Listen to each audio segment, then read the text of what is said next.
I'm sharing with you my 4 interview tips that will allow you to win over the hiring manager. None of us is a professional interviewer. We don't do it that often, thank goodness. So you already have the skills to do the job or you wouldn't be applying. But the key is going to be separating yourself from the competition. This is how you're going to be successful. If you're new here, welcome. I'm Tina C. I'm a job career development strategist. My journey has taken me from managing and training and then process management experience. I've interviewed hundreds of people and I've helped many people with their career development and moving to that next step in their career. So let's dive in. My first tip is research the position. If you're an external hire, be sure to go to the website and learn as much as you can about the company, their culture, and their goals. Believe it or not, the culture of every company is different. So it's important that you learn as much as you can. If you're lucky enough to know someone that works for that company, then ask them about the company. They'll give you some insights that you will not be able to get from the website. Study the role that you're applying for, and you can use other resources, outside resources like the internet for that, but make sure you understand the skills that are needed for the role. All of this is going to help you with tailoring your resume to the role. The other thing you need to remember is your resume should be tailored exactly to the position you're applying for. If you're using one resume to apply for all of your jobs, that's not a good thing. You want it to be specific to the role. Now, if you're an internal hire, nowadays hiring managers are offering what they're calling informational sessions, so they can tell a lot of people about the job at one time. If you can attend that meeting, please do so. If not, sometimes they'll record it, so watch it at your convenience. But if they don't, you do want to set up time with that hiring manager so that they can tell you what's going on with that team, their goals, why they're even posting this position. It could be that they're creating a new role and there's a specific reason why you would need to do this job. Also, talk to somebody who's doing the same job that you're applying for, whether they're in that team or not. Ask them what they like about the job, what they don't like about it. Make sure you find out the good, the bad, and the ugly. All of this is going to help you to understand what are the roles, what are the skills that are needed, and the business strategy that may tie into that role. So my next tip is practice sharing your examples. Have good examples so that you can tell a story. What you want to do is be sure to talk about the situation, the task, or the action you took, and the result.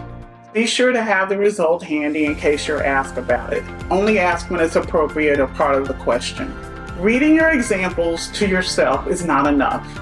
So you want to say them out loud. I'm going to suggest that you get in front of a mirror, you talk to your pet, you find a family member or friend to talk to. It doesn't matter that they don't understand what you're talking about. Repeating your examples out loud is going to help you to critique yourself, and it's going to help you to clean up your explanations. You're going to get excited about some example that you really want to share, but it may not relate to the question. And there's nothing worse than you giving this great example, but it doesn't relate to the question.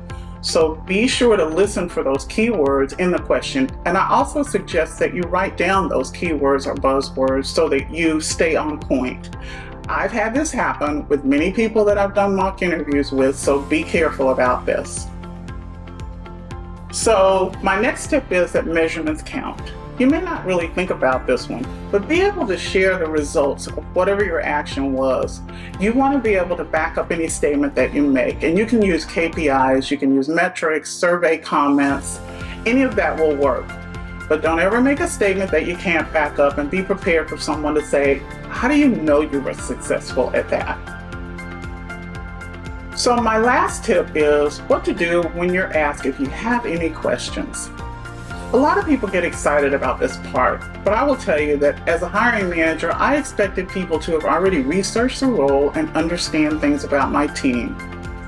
But if you feel like you truly want to do that, make sure that you've got valid questions to ask. I'm going to encourage you, though, to do something a little bit different. I want you to say, no, but I'd love to tell you a little bit more about myself. Or you could say, no, but I'd love to share with you why I'm interested in the role or why I'm the best candidate for the role. I'm asking you to be bold, and I know that's not easy, but it really works. When you tell someone why you should be selected for the role or why you're the best candidate, they're going to remember that because nobody else is doing this. This is going to be your 1-minute elevator speech.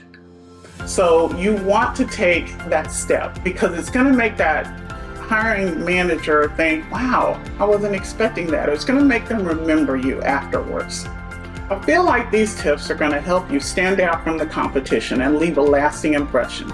Look for my videos coming up on the whys behind these tips. Marinate on what I've told you, but I also want you to understand these tips. So we'll delve into it a little bit more later. Let me know if you like these tips. I'd also like to know what you struggle with when you're trying to interview. I look forward to hearing from you. Be sure to like and subscribe. Thank you for watching, and I look forward to talking to you again later.